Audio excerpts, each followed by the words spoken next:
and prove that carbon is stored in the soils with a great panel. Okay, great. Same as the last couple ones, the panelists will talk, and then I will have the mic and I'll pass it around. Raise your hand if you don't have a name tag and try to catch my eye, and we'll make sure to get it to you. Kick it off, Christophe. Thank you. Congratulations, everyone. We made it to the final panel of Reversapalooza. And not to inflate ourselves, but I think the most important panel. So too bad for everyone else who already left. It's a great pleasure to host this. I have three very distinguished guests, panelists. I'll introduce them quickly and then we'll kind of talk about the crux of the matter. To my left is Keith Paustian, who is a professor at Colorado State University and really a heavyweight in the whole kind of soil carbon verification and modeling type work. To his left is Haugen-Kozyra, who is president of Viresco. My dyslexia is coming in. Viresco Solutions, and has been sort of working across voluntary markets in the US and Canada in this space. And last but not least is Gregory, Landua, who is CEO of Regen Network. And everyone else from Regen Network, can you stand up just for a second? Yeah, give him a round of applause. Regen rolled deep here. I'm gonna try to, all right, metaphors. But that's awesome because I think as we'll sort of get across on this panel, there are really obvious synergies between Nori and Regen. And Gregory not only has started Regen with his co-founder Christian, but also has been with a firm called Terra for quite some time, which is very much focused on advancing the whole regenerative space. So what's the objective of this panel? It's really in the title, Proving the Carbon is Removed. What do we need to know in order to create credible digital assets that people can trade? And I'm going to do it differently than how I prepared you, because I'd like to just kind of go down the line, sort of minute to 2 minute comments around your perception of proving that carbon is removed and how you would frame it if you were responsible as, let's say, I think we understand the Nori system to some extent, and you're saying now we need to prove this. Starting with you, Keith. Okay. So, let's give them a little amount of feedback, but yeah, this is part of something that's called MRV or measurement, reporting and verification. It's been a huge issue in the soil carbon or greenhouse gas inventory space for forever, right? Going back to the original UNFCCC. So it's core, right? You can't manage something unless you can measure it effectively. You have to, but of course there are trade-offs, right?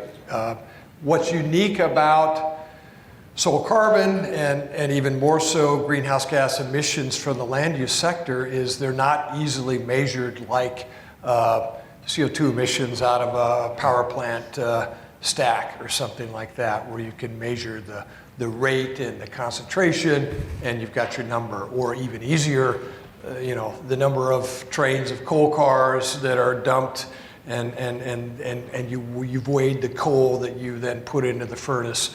That's trivial. Greenhouse gas accounting and soil carbon accounting in the land use sector, you've got high spatial variability, you've got a lot of carbon in the ground. The change relative to the background is small, and it's affected by all kinds of things, right? So it's a challenge. So you can't easily measure it, but you can measure it,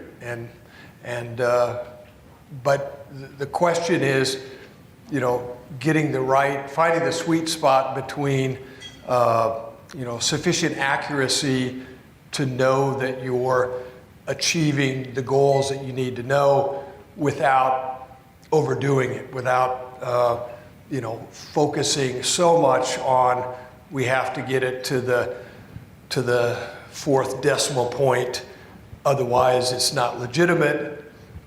And if you try to do that, then then you're not going to accomplish anything. So you've got to find the good trade-off between practicality and accuracy, and I think that's the kind of the crux to the whole sector.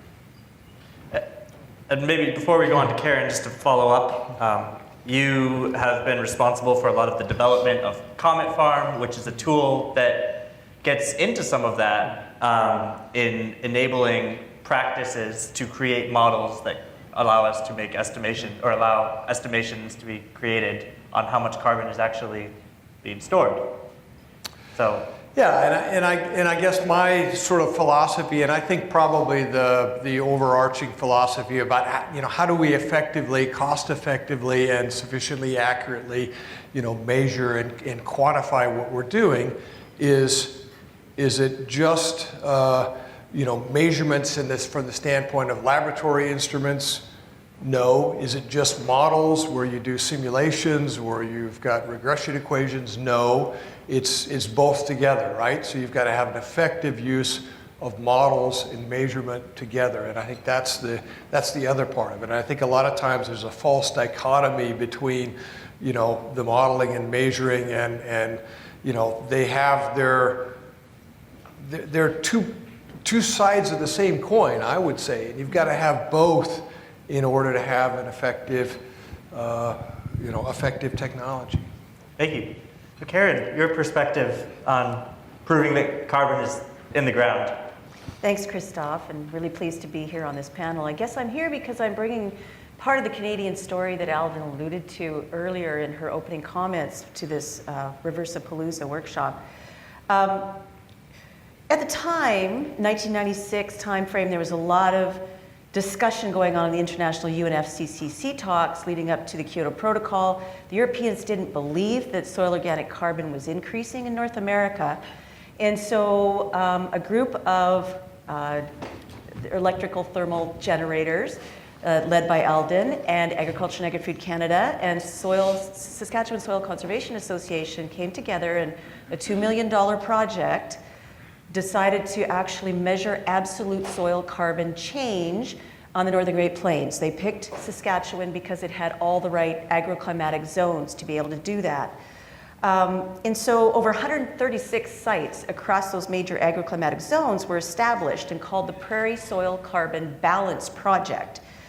And it was designed to answer main questions of, exactly as Keith was talking about, can we determine absolute soil carbon change for land that underwent conversion to direct seeding in 1997? So in the prairies, I call it the quiet revolution, our farmers were experimenting with no-till. They called it direct seeding because that made sense to them, is direct seeding, putting the seed right into the ground, either pneumatically through air or with a drill. And they started in the early 80s. It started to be taken up considerably across the 90s, and it's accelerated since then. How cost-effective can this be? Can we find a cost-effective way to do it? How do we need to sample? We didn't understand the impact of depth. Does carbon go down to a lower depth? Is it just in the top? There were a lot of questions back then. And can we measure soil organic carbon change on individual fields? So this is what the study was designed to do. And the methodology is in this book, which I held all the way from Canada because I thought Dr. Ratanlal was going to be here, and he's the editor along with Follett and Kimball. But I mean, there's some really revolutionary methodologies that were established here. So a standard protocol for sampling those sites. Geomarkers were put down so that we could find those areas and those benchmark sites in the fields over time. And they were sampled. Soil mass was another innovation on that with that protocol. We need to understand the differences in soil mass between the layers we're measuring, because management over time can affect it. Tillage fluffs soil. No-till doesn't. It compacts. So you have to compare the same mass, not just concentration of carbon. apples to apples. Those sites were sampled 1996, 1999, 2005, and 2011. And what did we find? We found that in practice, it's impossible to measure soil organic carbon change on a single field or a single benchmark site. But if you group those benchmark sites, you can provide interpretable measurements. You need about 30 of those benchmark sites in a grouping for reliable averages that have the consistency and accuracy that we need. But we also saw soil organic carbon increasing and not diminishing with depth up to 40 centimeters, which was quite a revelation at that time. Remember, this is back in the, up until 2011. These increases in soil organic carbon there was no change imposed. It was just how were the farmers managing the crops and soils. We saw a reduction in summer fallow over that time period from 24.5% to 3.8%. That was a big difference. The low disturbance direct seeding caused about 2.3 megagrams per hectare, or 2.3 tons per hectare, compared to our conventional tillage, which was still sequestering carbon, 0.7 tons per hectare, which is important to note because depending on what you're comparing your change in practice to, there's a big difference. A moldboard plow as a conventional tillage system is far different than a disc that cultivates very lightly. So it's always important to know what you're comparing to. I think I'll stop there, and we were able to prove reliably that these sites were increasing soil organic carbon over time, and they're being sampled again this coming week. And they were able to find 81 of those 136 sites because the farms had changed hands. 50% of the farmland in both the US and Canada is farmed by someone who doesn't own it, which is really important to note, right? So land tenure changes. And I can talk more about the scientist, Dr. Brian McConkey. I had a conversation with him about how he's now measuring some serious regenerative agriculture outcomes on our Canadian prairies, but I'll stop there. Thank you. All right, so I think the question is, how do I see measurement and verification in the context of being able to create a financial instrument, right? It's sort of what you were starting this out with. That's essentially it. How do we prove that the carbon is there so we can create a tradable digital asset? Right, and so what I'd like to, I think Dorn spoke to this on the previous panel, and I think it's sort of surfaced in the room a couple of times, but something that I think is really important to keep in mind is that I really think we need to be thinking of the multiple uses of high quality agricultural data, one of which is creating financial instruments. And we need to be creating methodologies that allow for farmer decision making and policy making, as well as the creation of new financial instruments with the data. And so that then relates to, if we have I say that because if we have a single aim for we only want to just know within a certain spectrum of certainty in order to create a financial instrument, we may create methodologies that don't achieve the other functionalities. And so sort of keeping the broad functionality in mind, from there, I think, I'd also like to bring up my perspective about this. There's a continuum. So what Keith was referring to, I couldn't agree more. You have modeling and you have sort of the data collection and the experimentation. Those two need to be connected. We need to be able to create tiers, and I think Nori's doing a great job with this, where we can say, the model says this, and we're pretty certain about that, and so we feel like we can create a financial instrument upon that, but maybe it's less valuable than an instrument that has a higher degree of verification. Just thinking about this, there's a degree of certainty, and that degree of certainty will go up as you spend more money to collect more data, more or less, right? And so therefore, where's the market with all of this? Is the market for the instrument willing to metabolize the increased cost of that increase in data That's one good question. And then another good question is, are there other good reasons to have that data, such as farmer decision making, or other ways in which the collection of that data is rolled up into the farming operations or other sort of cooperative ventures so that we're all working together to have a solid, high quality data set. And I think, that's sort of the frame that we're coming at it with, and I think what are the multiple layers of incentives for data quality is as important to ask as what are the incentives for carbon sequestration. And I think those are slightly different economic incentive structures, and we just all need to kind of hold that in mind. And that's one of the ways in which I think there's a great deal of synergy between Nori and Regen Network, for instance, because we're primarily asking at the moment, what are the incentives for high quality data? And how do we create a decentralized governance and marketplace, but a centralized logic and data schema that allows for high quality data so that it can then be used in a marketplace that is directed towards incentivizing the actual carbon as an asset in the soil. So I'll take a pause there and bat it back to you. Great. It's a lot there to try to unpack a little of what was just said and push on some definition questions. So when we're talking about modeling, specifically Keith is using the descent model, and Keith, I'd like you to kind of pick up and explain what that is or how that works. And when we're talking about data and where that comes from, there are many different layers of that data. Some can be plain and simple, a human being who looks at records that a farmer has input and tells me, indeed, you bought these seeds at this time. That can be a satellite, which is able to give you certain layers of verification.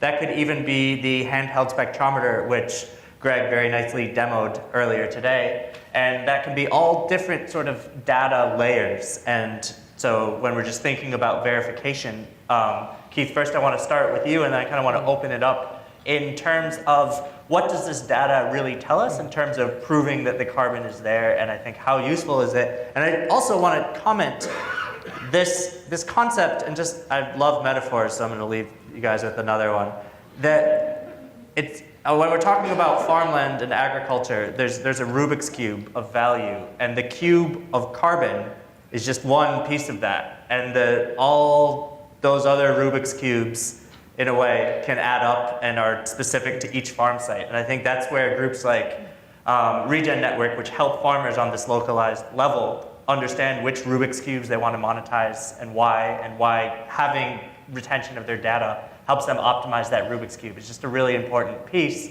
And man, I'm asking a bunch of questions, so I'm gonna stop myself there. Let's go with Descent. What's Descent? Well, let me back up a second. And so I guess I want to first make the point that, so we talked a little bit about Comet Farm, and I just want to clarify. Comet Farm is really is a platform. Okay, I would call it a quantification platform, and that platform consists of a lot of spatial data layers, for example, that are soil maps and climate and hydrography and topography and the kinds of things that USGS and NRCS and other agencies provide, and it's really valuable, obviously. And those are the things that tell us about environmental factors that drive the processes that determine the carbon balance or the nitrous oxide emissions or the water leaching, or you name it, all the stuff that has to do particularly with the biogeochemistry of the systems. So it's got that. It's got models, and it's got the Descent model is, and I'll talk a little bit more about it. It's a process-based model, so it's a simulation model of the carbon and nitrogen, but also the water balance of basically any ecosystem, any terrestrial ecosystem. But Comet Farm also has, I think it's got a total of about 30 models in the back end, because it's got separate models for different source categories in greenhouse gas inventories, and some of those models are simple empirical models, and so it's got, but the idea is that you can host a number of different kinds of models in one of these platforms. And then the other part of it, which is I think in some ways the most unique and really powerful, stuff that we, this other stuff we had years ago, back, when Alden was, running through the tulips in the early 90s, right? Tiptoeing. She's tiptoeing now, running back then. But what's new now is software and web-based systems and ways to get the knowledge of the farmer, the producer on the ground, who after all is the only one who actually really knows how the field and the farm and the ranch or the forest is being managed. And I think the capability now with some of these systems to actually bring the producer, if you want to use a more generic term, into the equation as a knowledge provider is extremely powerful. So that's what's really new, and I think the combination of these. So I think that's in terms of the MMRV stuff. I think that way of combining data and models and producers and their knowledge, is really powerful. In terms of things like the descent model, so it is essentially a representation of our knowledge, our understanding of the processes that determine the carbon cycle in an ecosystem and if we're talking about agricultural ecosystems, the biggest carbon pools are in the soil, right? And so we're trying to understand the balance between adding more carbon, which is the input, comes via photosynthesis, but then it goes in as crop residues or other things into the soil. And it's partially stabilized, but there's ongoing decomposition and there's carbon dioxide loss. So we're trying to understand that balance and what I think the process-based models can do, as opposed to sort of purely empirical models, is they can combine, not only all the management details, but the climate, the soil physical properties, the soil mineralogy, all the different things that affect the microbial processes that, after all, drive that carbon cycle. Those can be represented in, as best as we can do. So when you're able to take that kind of state-of-the-art understanding, if you will, and marry that up with, with the farmer's information on the management practices that then drive those processes, I think you have a really powerful technology to help you estimate. But then the other parts, there's two other pieces to this four-legged stool. And one is the fact that fortunately, we've got decades, centuries of data where scientists have measured in long-term field experiments you can go Rothamsted, England, 1841, you can go out there on the broad bulk plots that were established in, I can't almost figure out, that's 160 some years, right, or longer. And they've measured soil carbon as a function of rotations and tillage and different kinds of management. And so we've got the wealth of that data. That's the basis. Those are the measurements that allow us to build these models. Yep. But then the other part, and this I'll go back to Karen, what we need increasingly is on-farm data that doesn't have to be an experiment, but it's got to be a high-quality measurement that can be the on-the-farm observations that are somewhat different than the experiment stations, but that we can use primarily to validate and verify the models. Yeah. And I think that combination is really powerful. To the extent, I would just say one final thing, that Nori can, I think if Nori says, we've got to go out and every farmer is going to have to spend $5,000 doing a really intensive sampling on every field they want to enroll here, then we can all go home, nothing's going to happen. And I wouldn't say too, hey, let's just trust the Comet model or the whatever model you want to pick, and that's all we have to do. Then I don't think that's the right answer either. But if you can strategically add to the developing data of soil observations, done high quality and do what Doran is also saying is while you're measuring soil carbon, yeah, the Rubik's Cube, but soil carbon is the key to a whole lot of other stuff.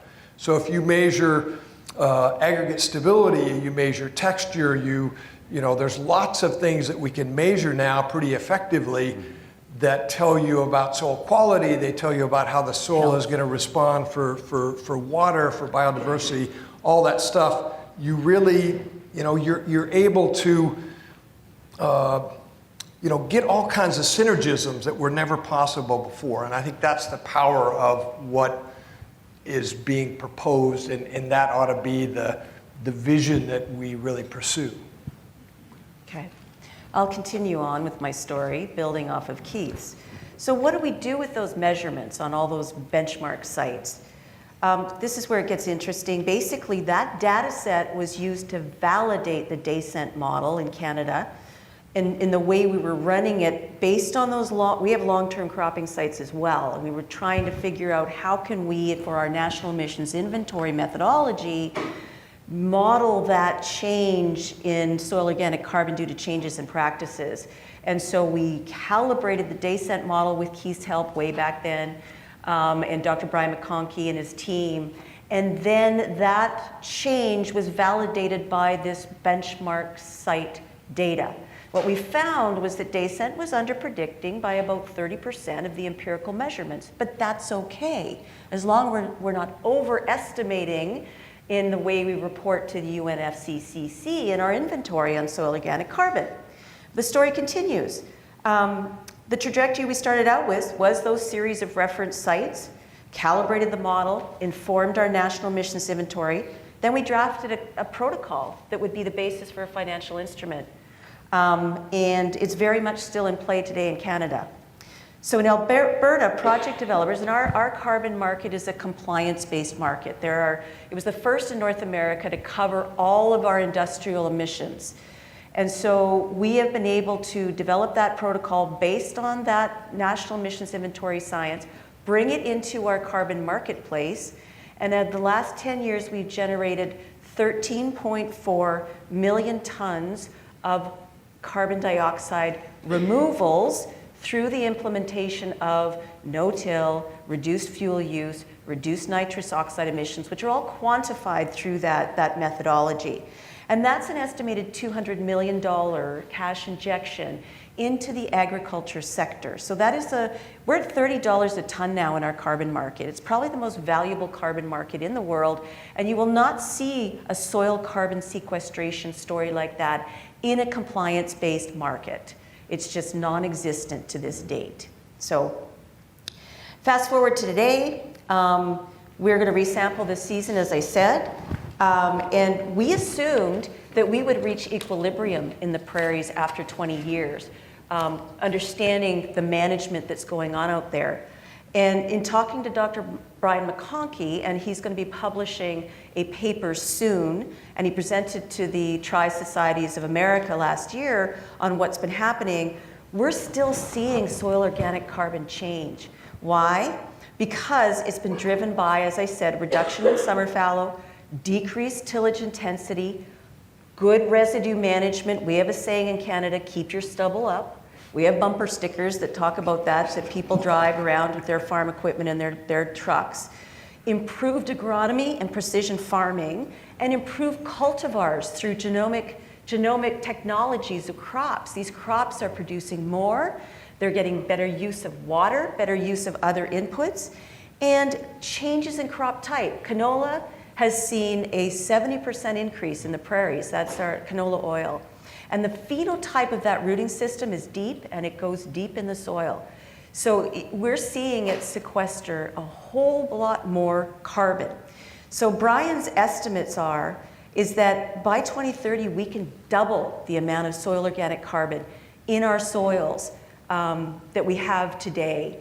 And that's mainly through the incredible management and the increasing production efficiencies that the agriculture sector as a whole is doing in Canada. I'm excited. I like doubling things. Go ahead, Gregory, if you want to continue to. Yeah, sure. Well, I think I wanted to maybe up until now, mostly at the conference, we've been talking about the North American annual cropping context, right? And I kind of want to open it up to the global conversation and the myriad of different types of agriculture that people practice all around the world. And, you know, although this isn't true in our context, most of the world is fed by small farms, not large industrial farms. And there's a real role in this conversation to be thinking about how do we value the kind of farming practices that turn those small farms not only into abundant producers of food for local markets and international markets, but carbon sponges, right? And there we get beyond the boundaries of robust data sets from the USDA and NRCS and various governmental institutions in our context, which are really a gift to those of us who are doing modeling and verification. And in that realm, we start to really need to lean on the same pattern exists, right? We create observation or sentinel farms that have a lot of data that represent certain cropping types and soil substrates and ecosystem types and weather types. And then we rely on remote sensing to be able to extrapolate that and model that and make our best estimates in order to, understand the dynamics at a larger scale and then hopefully be able to flow value. Now, there's a lot of challenges and there are the place where the cutting edge of that realm is really living and breathing is with groups like Savory and other companies that are actively participating in insetting more than carbon offset markets. And so in general, there tends to be more of an emphasis on sort of protocols that are sort of more proprietary and in-house, that they're willing to trust themselves that this is happening and then invest into the farm or the community or the program that's accelerating that. And I think one of the things that we get to do in the next few years is find a way to interoperate between these models and call and aggregate data and be able to create more robust models, to evolve the models that we have and create more interesting and I said earlier, as the quality of your verification and the price are more or less correlated, I actually think that we could break that. And there are certain things like disruptive technologies like what Greg is working on and others that we need to focus on in order to bring the cost of on-farm monitoring down and again, wrap it into what's just already happening. And so there's groups doing very interesting things with smartphone photography, and being able to correlate on-the-ground smartphone photos to satellite imagery actually gives you a lot of information if you can correlate it to a very robust experimental plot, right? Yep. And so in that way, I think, what's happening right now is just enormously exciting. And I think, likely some of the ways that we can sort of crack the nut here that I'm interested in exploring with folks are what does a future contract look like instead of just sort of a 1 ton is 1 ton is 1 ton, in which the risk of the model not proving out is taken by the person who's buying the future, and they sort of know that and they believe it, and there's some really interesting ways in which we could play with how to deploy capital both into the monitoring and sensor side of things and into how do we accelerate the transition of agricultural practices towards those that have regenerative outcomes. Mm-hmm. Mm-hmm. There's a lot to unpack there. In a way, I kind of, how can I put this? I'm just not going to do it. Are there questions? So you got, I was kidding. But go ahead, Greg. Okay. I just want to build off what Greg had talked about. So the in-setting thing is very alive. It's happening in the chocolate sector, the wine, the cocoa, the cosmetic sectors, L'Oreal, those sorts of things. And so when we were at one of the Coalition on Agriculture and Greenhouse Gas meetings, or CAG meetings, that Debbie Reed coordinates 3 times a year down here in the US, we ran into a fellow named Michael Lohis at Monsanto, and also Nick Gazer for the National Corn Growers Soil Health Partnership, and they went, how come you guys have a functioning market for soil agriculture carbon? How are you doing that? And so the story began, the story that I'm telling you here. We applied to the USDA NRCS and got a SIG grant to cooperatively build an in-setting framework for work that'll work in the US. And if you go to climatesmartgroup.com, you'll see information about that in-setting framework there. It's available, the beta version is available online, and our discussion papers that inform some of the additionality and this permanence and the different types of things that we need to consider about responsible carbon accounting will be up over time. They're becoming up.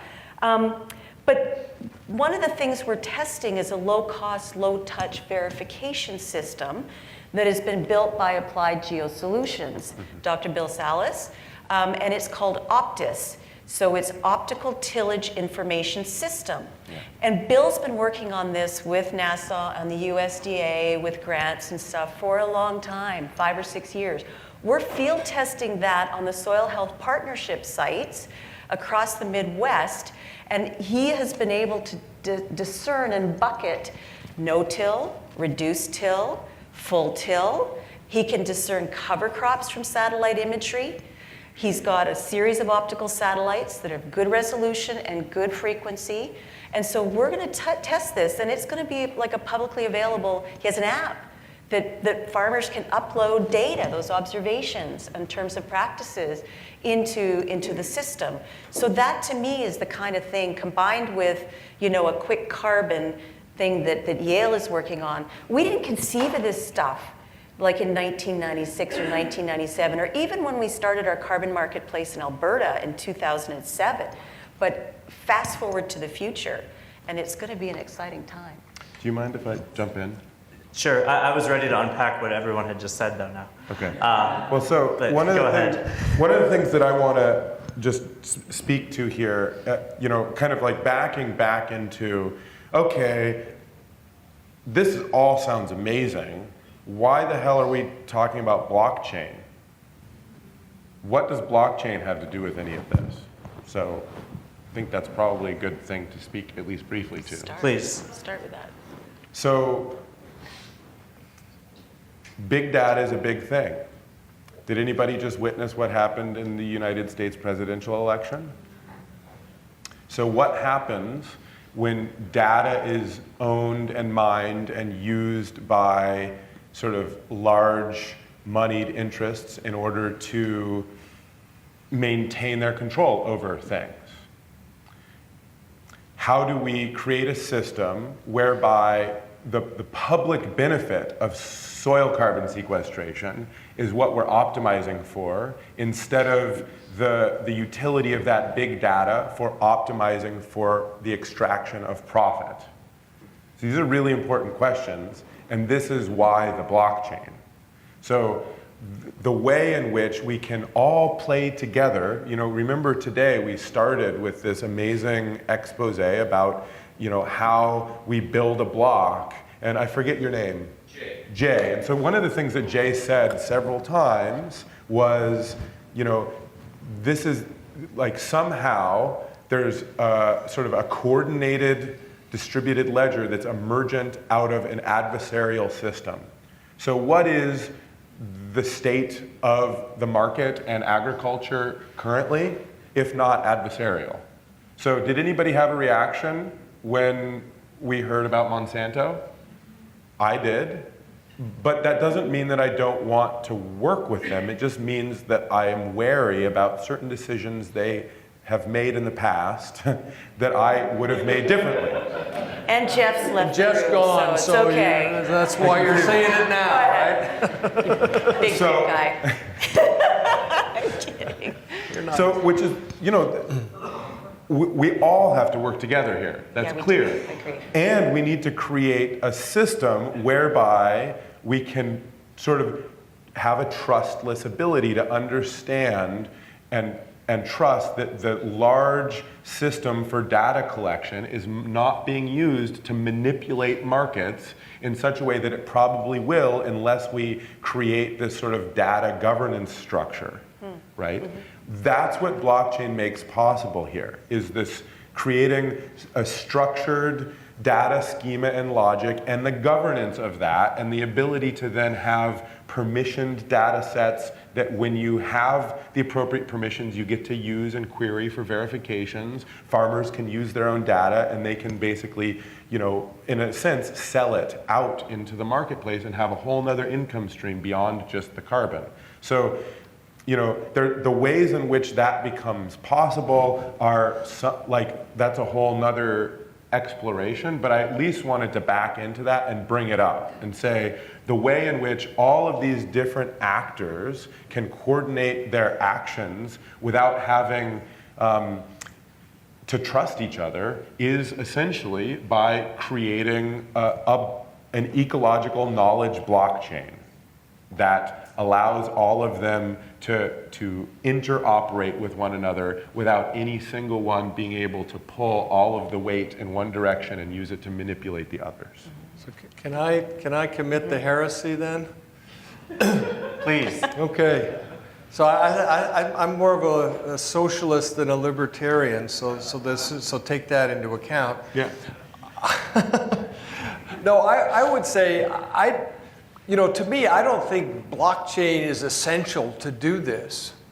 I think it could be done by other means, and I'm not overly, I think, I'll just say a good thing on behalf of USDA that, there's tons and tons of data that's out there, and it's, it's available, but they protect the farmers' data. Yeah. But anyway, that's sort of a little bit of opinion. But what I think is, but my own response to what I just said is I don't think blockchain is essential, but if blockchain makes it efficient and convenient to do this kind of a system, then that's fine, right? That's great. And that's where I think, I guess I don't want to get too hung up on, on trust. That's important, and if things are hacked into, I think that's good. Like you said, data security is a bigger thing than we used to maybe think in some respects. So I think that's all on the positive side. But again, to me, the real potential attraction is less the philosophical aspects than the practical. If it's efficient, convenient, easy to scale, then let's It'll make That's right. And I don't think it's mutually exclusive either, because I think the government needs to be a stakeholder in whatever the blockchain solution is that we're talking about. Honestly, that's really the best case scenario. And I mean, as someone who sort of teeters on the edge of the strange circle that's not a left and right continuum, I resonate. Like I'm not a techno-libertarian. That was a joke. Sorry. Utopian. That was a joke. Don't worry. Necessarily, but I'm also not a socialist utopian either necessarily. Just a utopian. Just pure and straight down the middle utopian, regenerative utopian. So I think Did I just get coined here on stage? It did, yeah. I really like it. Generative utopia. So I think the opportunity here is, in a sense, sort of a collective push to the government. Because really, I keep saying this to our team, we're building a public, for Regen Network, we're building a public utility. We're building something that ought to be built with our tax money. 100%. Like this is something that if everything was working right now, this would have been built 10 years ago, more or less, without blockchain technology, because that's not essential. The blockchain helps with some of the market mechanics and trust, but you can do all of the different data and verification and all of this stuff could be done without it, right? We all know that. So we're building something that and different people have like built pieces of it, and here and there, but it hasn't actually like crystallized in the way that we all know now it needs to. And so I think what's very exciting in this moment is that a group of private individuals, NGOs, progressive governmental agencies, academics, we can all form together, create a consortium, launch this, and invite the slower moving aspects of the government to participate. And if they don't, it's okay. We still have the utility that we need right now to be doing the transactions, to be building the data models, to be building the ability to verify, and to have these on-farm decision-making tools be getting better and better. And then later, maybe it's 10 years from now, they can come join the party. And that's fine. There's no reason. We don't need to. This is a very quiet revolution. It's not one in which it needs to be threatening at all. It's just like we need to just roll our sleeves up and go out and get it done, basically. Can I comment? I kind of want to look to our mic holder, whether we should end on time or how much time you're going to give us to keep going. We should end on time. People have to go. Is it 2 o'clock? So yeah, people have to get flights. What I'd like to do, Gregory, if you're okay with what you just said, sort of being your summation, I would like to give that same to Karen and Keith. Thanks, Christophe. I really like what you said, Greg, about we're all in this together. If you go to Climate Smart Group's website, you'll see that African proverb that says, if you want to go fast, go alone. If you want to go farther, go together. There are groups missing here. And I think, Alec had touched on it. We got to get the national corn growers here. We got to get the national commodity groups here. Like we're missing a big chunk of American agriculture here. And so I want to see them at the table. I want to see them helping to shape this dialogue and this conversation as well. We do too, but they're growing right now. Thank God. Quite yet. Thank God they are. Maybe down south. Anyway, I'll pass on mine. I'll cede the time to the audience. Great. Are there any dying questions here? Teresa, go ahead. Yes, hi, thanks. That's very interesting. I have a question regarding quality of the data. I mean, obviously there's layers and layers of data and masses of it, big data. But right now, in terms of getting to financial instrument verification, is soil-based data, ground data, maybe accumulated over time, better quality than satellite data, or vice versa? So. They do different things. So what I would differentiate, particularly on the data side, in terms of what data we're talking about collecting, there's something that's referred to in the inventory world as activity data, which is exactly what it sounds like. It's like, what is the farmer doing? What is the rancher doing?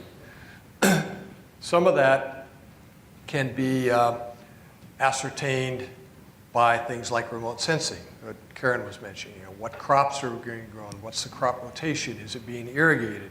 You can use remote sensing to see if you're looking at rice paddies. When are the rice paddies flooded? When are they, when are they drained? There are technical issues, but certainly remote sensing gives you a lot of information. But then there's a lot of activities that you can't see. How much fertilizer, what type of fertilizer did the farmer put on the ground? Did he, is he spreading manure? How much? What type? There's a lot. I think so. So the point is, there's activity data that is really important part of the quantification part. That is not measuring sort of soil carbon in the ground, but it's effectively measuring what the farmer or the rancher is doing. And to my mind, we can get a certain amount of that from remote sensing, but we should be able to find ways to engage the farmers as partners so they will tell us what they're doing, and that information is incredibly valuable. And so I think that's a piece of this is the activity data that, and that data, I think there are ways, the quality control issue is an important one, but I think there are ways to structure that data collection in ways that get acceptable quality. There's another, the other data that we were talking about is that I think is actually, it's a little bit trickier, and that is, yes, we want to go out and we want to take soil measurements on farm, and we want to do it in such a way that's useful for confronting the models, it's useful for using for estimating uncertainty, these kinds of things. And for soil carbon, we can measure soil carbon very, very accurately. And how you measure it is you take that soil, you take a core, you take it back to the laboratory, you sieve it, you dry it, you grind it to talcum powder, and then you combust it so that all the carbon in that soil goes off as CO2, and you can measure that gas flux or that gas amount very precisely, okay? But that's a destructive sampling. It's a lot of work, costs money. It's old technology nowadays. But that being said, it's not a trivial matter to sample properly, to do that, and I'll just tell a really brief story. Once upon a time, this is like 20 years ago, we were doing work out in the southeast looking at pastures, and we did a huge amount of sampling. One of the ideas was some of these ranchers had taken lots of soil samples. They pay a lot of money to have guys go out and take nutrient, nitrogen profiles and this kind of stuff and all that data, and they send it out to different labs. Trust me, that data, it's fine for their nitrogen management. It's they report organic matter. Forget about it. It's worthless. You will never utilize that effectively to quantify changes over time in soil carbon. It's not, you have to do it carefully. You have to do it right. You can't have just farmers going out there taking a few samples, throwing them in the mail, and then say, hey, we got our verification, here's our soil carbon. We would love to have sensors that we can put on our tractors. We can go out, we can pick up soil and do infrared spectrometry or Raman or laser-induced breakdown spectrometry. We've been working on this stuff for a long time. Those tools are getting better and they're useful, but they're not to the stage where we can, go out with these kind of instruments and measure accurately soil carbon without destructive means, without taking it back to the lab. So there's going to be also soil data collection and analysis, but you're going to have to do it really well, and you're going to have to do it using strict kind of protocols. And you're not going to be able to do a lot of it. So you want to do a little bit of it strategically and do it well. Yeah. Thank you, Keith.